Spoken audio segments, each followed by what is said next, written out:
Hello dear students, welcome to all at Meenakshi e tutor. Dear student, आज का हमारा topic रहेगा new economic reform and their impact on education. Topic की शुरुआत करने से पहले हमें समझना होगा कि इकोनॉमिक रिफॉर्म्स क्या होते हैं, आर्थिक सुधार क्या होते हैं। आर्थिक सुधार क्या है, इसके लिए हम एक उदाहरण लेते हैं। आप इमेज देखिए, इसमें आपको एक व्यक्ति दिखाई दे रहा है। इसका नाम हम रख लेते हैं राम, और ये 5,000 रुपये इसकी आय है। इसके परिवार में जैसे कि आप देख ही रहे हैं 3 और सदस्य हैं, और ये 5,000 रुपये महीना इसका वेतन है। अब 5,000 रुपया महीना कमाने वाले व्यक्ति की आर्थिक स्थिति का आप अंदाज़ा लगा ही सकते हैं कैसी होगी। फिर भी वो कुछ कम खर्च करके अपनी जो है वो अपने परिवार का गुजर बसर कर रहा है। लेकिन अचानक से एक ट्रेजेडी होती है और उसकी बीवी बीमार पड़ जाती है। सारा जो भी पैसा इन्होंने बचाया हुआ था वो उसके इलाज में खर्च हो जाता है और इसकी नौकरी छूट जाती है। अब राम असहाय है और उसके पास खाने पीने की या जो उसकी बेसिक नीड्स हैं उनको पूरा करने में वो असमर्थ है। तो कहने का भाव क्या है कि उसकी आर्थिक स्थिति कमज़ोर है। अब इसी एग्जाम्पल को हम थोड़ा सा और ब्रॉड करते हैं और हम इसे सरकार तक लेकर जाते हैं। भारत एक लोकतांत्रिक व्यवस्था है, भारत में लोकतांत्रिक सरकार है, और लोकतांत्रिक सरकार में सरकार की बेसिक जो ऑब्जेक्टिव है वो क्या होता है कि जो भी जनता है, भारत में जो भी जनता है, उसकी बेसिक हितों की या उसकी बेसिक आवश्यकताओं की पूर्ति करना सरकार की जिम्मेवारी है। यानी कि उन्हें स्कूल की, अस्पताल की, सड़कों की अच्छी व्यवस्था करके देना सरकार की क्या कहते हैं, एक ऑब्जेक्टिव होता है, एक उद्देश्य होता है, या हम कहें कि सरकार की एक नैतिक जिम्मेवारी होती है।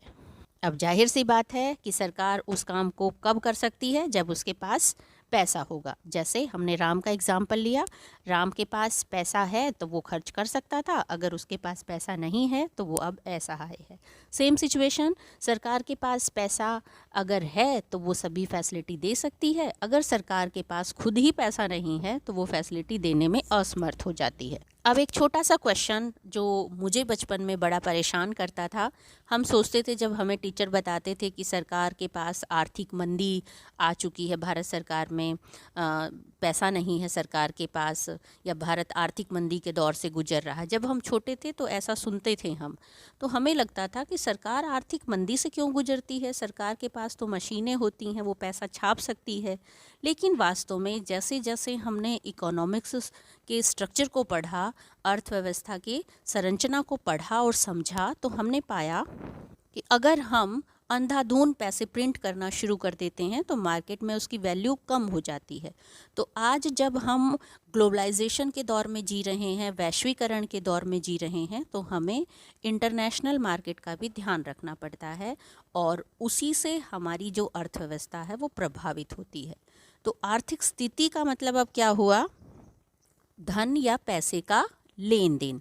और आर्थिक सुधारों का मतलब क्या हुआ, जब अर्थव्यवस्था में यानी कि धन के वितरण संचरण में कहीं कोई मंदी आ जाती है और हम उसे दोबारा से परिवर्तित करते हैं, यानी कि उसे सुधारने का प्रयत्न करते हैं, यानी कि उस मंदी से उभरने का प्रयत्न करते हैं। तो आर्थिक सुधार का मतलब हुआ अर्थव्यवस्था में परिवर्तन, जिससे आर्थिक रूप से हम समृद्ध बन सके, हमारे पास पैसा आ सके, यानी कि धन जो है उसका सही संचरण और विचरण हो सके।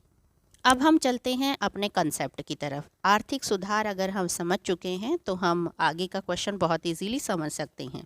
हमारा भारत आप सभी जानते हैं 1947 को आज़ाद हुआ, और हालांकि भारत सोने की चिड़िया कहलाता था, लेकिन परिस्थितियां कुछ ऐसी रही कि अंग्रेज़ों ने जो है भारत पे टैक्स बहुत ज़्यादा लगाए, जिसकी वजह से जो डोमेस्टिक बिजनेस था वो लगभग ख़त्म हो गया और सोने की चिड़िया एक कंगाल भारत के रूप में कन्वर्ट हो गई। अब 80 के दशक तक आते आते भारत सरकार ने सोचा कि भारत की अर्थव्यवस्था में कुछ सुधार किया जाए। हालांकि ऐसी स्थिति से निपटने के कुछ प्रयास स्वर्गीय श्री राजीव गांधी, जो भारत के उस समय प्रधानमंत्री थे, उन्होंने भी करने शुरू किए थे, लेकिन उनकी हत्या हो गई। अगर हम इतिहास पढ़ें तो हमें पता लगता है कि उनकी हत्या के बाद भारत की स्थिति जो है वो डावाडोल हो गई। और इतिहास के पन्ने अगर हम खोलें तो हमें पता लगता है कि देश को स्विट्ज़रलैंड के केंद्रीय बैंक में 20 टन सोना और बैंक ऑफ इंग्लैंड में 47 टन सोना भुगतान संतुलन के लिए रखना पड़ा था। तो इतनी क्रिटिकल सिचुएशन हो गई थी भारत की। अब ऐसी स्थिति में बाहर निकलने के लिए हमने कुछ ऐसे प्रयत्न किए जिससे हम अपनी अर्थव्यवस्था को सुधार सकें। और इस स्थिति में सुधार के सबसे पहले प्रयास अगर हम कहें तो श्री वीपी नरसिम्हा राव ने आर्थिक सुधारों की आधारशिला रखी, जो उस समय तत्कालीन प्रधानमंत्री थे। और उन्हीं के समय में तत्कालीन जो वित्त मंत्री थे डॉक्टर मनमोहन सिंह, उनके नेतृत्व में ये जो पॉलिसी है आर्थिक सुधार, नए आर्थिक सुधार का प्रयत्न किया गया। अब तत्कालीन प्रधानमंत्री ने जो आर्थिक सुधार किए, उन आर्थिक सुधारों को हम किस नाम से जानते हैं? एलपीजी सुधार के नाम से। यहाँ पे एल का मतलब क्या है? लिबरलाइजेशन, पी का मतलब है प्राइवेटाइजेशन और जी का मतलब है ग्लोबलाइजेशन।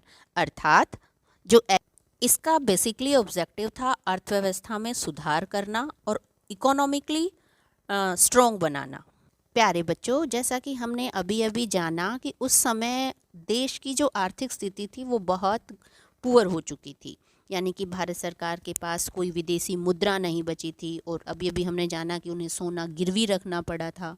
कोई भी अंतर्राष्ट्रीय जो निवेशक था वो भारत में निवेश ही नहीं करना चाहता था। बेरोजगारी, गरीबी, जनसंख्या विस्फोट, ये सभी चीज़ें भारत सरकार के सामने स्पष्ट रूप से खड़ी थी। और उसके तुरंत बाद खाड़ी युद्ध हुआ। खाड़ी युद्ध के बाद जो कच्चे तेल की कीमतें थी, उनकी कीमतें और ज़्यादा बढ़ गई। तो विश्व बैंक से भारत सरकार ने मदद मांगी। उन्होंने, इन संस्थाओं ने भारत को कुछ बिलियन डॉलर का ऋण तो दिया, परंतु ऋण को पाने के लिए इन संस्थाओं ने बहुत टिपिकल शर्तें भारत पर लगाई। अब भारत पर जो टिपिकल शर्तें लगाई गई वो शर्तें बड़ी असहनीय थी। जैसे शर्तें क्या थी कि निजी क्षेत्र पे प्रतिबंध को हटाया जाए, सरकारी हस्तक्षेप को कम किया जाए, तो उद्योगों को अलग अलग रियायतें दी जाएं। तो इस तरह से बहुत टिपिकल शर्तें थी। अब भारत जो है उस समय मजबूर था, तो उन्होंने उसमें अपने ये शर्तें स्वीकार तो कर ली दबाव में, लेकिन अब भारत को एक ऐसी नई आर्थिक सुधार करने की एक मजबूरी हो गई थी जिससे हम इन शर्तों के जो चक्रव्यूह है उससे बच सकें। तो बेसिकली जो आर्थिक नीति थी उसका ऑब्जेक्टिव क्या था कि जो जो प्रॉब्लम्स थी ना, उन सभी प्रॉब्लम को डायग्नोज करना। प्रॉब्लम जैसे अभी अभी हमने पढ़ी हैं, प्रॉब्लम क्या थी कि भारत में जो विदेशी मुद्रा थी या जो अंतर्राष्ट्रीय बाजार था वो भारत में आना ही नहीं चाहता था। भारत की आर्थिक स्थिति डामाडोल थी। तो उस आर्थिक स्थिति को हम सुधारना चाहते थे और हमने आर्थिक नीति में बेसिकली 3 एलिमेंट्स को लेके काम किया, जिनकी हम ऑलरेडी चर्चा कर चुके हैं। लिबरलाइजेशन, प्राइवेटाइजेशन और ग्लोबलाइजेशन। लिबरलाइजेशन क्या था कि हमने जो भी हम माल बाहर से आता था और जिसको हम बाहर भेजते थे, यानी कि आयात और निर्यात, उसमें एक फ्लेक्सिबल सिस्टम को हमने अडॉप्ट किया और कीमतें तय करने की एक फ्लेक्सिबिलिटी अडॉप्ट की। जो है उसको फ्लेक्सिबल किया गया। प्राइवेटाइजेशन को करने के लिए हमने क्या किया था कि सरकार की हिस्सेदारी कम कर दी गई। और सरकार की हिस्सेदारी कम करने का एक एग्जाम्पल, पहले लगभग सभी जो इंडस्ट्रीज़ थी वो सरकार के अंडर आती थी। अब सिर्फ 3 जो एरिया थे उनको छोड़ के बाकी सभी प्राइवेट सेक्टर के लिए ओपन कर दी गई। वो 3 क्या थे? परिवहन और रेलवे, परमाणु ऊर्जा और परमाणु खनिज। इन तीनों को छोड़ के बाकी सभी जो प्राइवेट सेक्टर के लिए ओपन कर दिए गए। और थोड़ा सा एग्जाम्पल को डीपली करें तो मारुति उद्योग लिमिटेड के जो शेयर थे वो निजी पार्टियों को बेचे गए। तो कहने का मतलब है कि निजी क्षेत्र में उन उद्योगों को खोलने के लिए छूट दे दी गई जो पहले सरकारी क्षेत्र में आते थे। अगर हम अगले कंसेप्ट की बात करें तो अगला क्या है? अर्थव्यवस्था को विश्व के लिए खोलना। अर्थात अर्थव्यवस्था का क्या करते हैं हम? विश्व व्यापार के लिए फ्लेक्सिबल कर देते हैं, आयात शुल्क में कमी कर देते हैं, टैरिफ जो स्ट्रक्चर है उसमें फ्लेक्सिबिलिटी ले आए। तो इस तरीके से हमने धीरे धीरे सदी के अंत तक आते आते टेक्नोलॉजिकली जो है अपने आप को डेवलप किया और दुनिया के समक्ष एक समृद्ध राष्ट्र के रूप में खड़ा करने में हम कामयाब रहे। अब हमारा सेकंड कंसेप्ट शुरू होता है कि एजुकेशन पे इसका क्या प्रभाव पड़ा। प्यारे बच्चों, अब हम यहाँ फिर से राम के एग्जाम्पल को दोहराते हैं। जब राम के पास पैसा था तो वो अपने बच्चों को स्कूल भेज रहा था। अब राम की जो आय थी वो उसकी बीवी के इलाज में खर्च होने लगी और उसके पास पैसा नहीं रहा, तो वो शिक्षा का खर्च वहन नहीं कर सकता था, इसीलिए उसने अपने बच्चों को घर पे बिठा दिया और उसके बच्चे जो हैं भीख मांगने लगे या और कोई छोटा मोटा काम करने लगे। तो कहने का भाव क्या है कि अगर हम या हमारा परिवार या हमारा देश आर्थिक रूप से समृद्ध है, पैसे के मामले में हमारे पास कोई कमी नहीं है, तो हम शिक्षा की अच्छी व्यवस्था करेंगे, अच्छे स्कूल खोलेंगे, अच्छे स्कूलों में अपने बच्चों को भेजेंगे। अच्छे स्कूल खोलने के बाद टीचर्स के लिए अच्छे रिसोर्सेज हम प्रोवाइड करेंगे, टीचर्स की टीचिंग लर्निंग ऐड के लिए हम पैसा खर्च करेंगे, स्कूल को अच्छे रिसोर्सेज मिलेंगे, उसमें अच्छा फर्नीचर होगा, पानी के पीने की व्यवस्था होगी। अगर ये सारी चीज़ें नहीं होंगी तो स्कूल खोलना सरकार की एक जिम्मेवारी तो है, लेकिन उसमें जो सुविधाएं अगर सरकार नहीं देती है तो वो स्कूल भी एक लाइलाज बिल्डिंग बन जाते हैं, एक बेकार बिल्डिंग का में कन्वर्ट हो जाते हैं।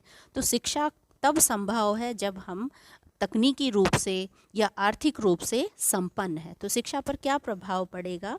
शिक्षा पर प्रभाव पड़ेगा, सबसे बड़ा प्रभाव तो शिक्षा के जो क्या कहते हैं, जो यूनिवर्सलाइजेशन है उसको बढ़ावा मिला, यानी कि शिक्षा के सार्वभौमिकरण में इस पॉलिसी की वजह से बहुत फ़र्क पड़ा। अर्थात शिक्षा का जो बेसिक संरचना थी उसमें सुधार हुआ। जैसे अभी अभी हमने एग्जाम्पल दिया है कि स्कूल की संरचना में सुधार हुआ, उसकी बिल्डिंग बनने लगी, या फिर स्कूल में जो टीचर्स थे उनके सैलरी इंक्रीज़ हुई, उन्हें टीचिंग एड के लिए पैसा मिलने लगा, फ़ंड मिलने लगा। तो इस तरीके से बहुत सारी एजुकेशनल पॉलिसियाँ बनी या एजुकेशन को इम्प्रूव करने की बात हुई। इसके अलावा जो सबसे बड़ा सुधार हुआ एजुकेशन में वो हुआ नई एजुकेशनल टेक्निक्स या स्ट्रेटजी अडॉप्ट की जाने लगी, जैसे वेब लर्निंग है, एम लर्निंग है, ई लर्निंग है।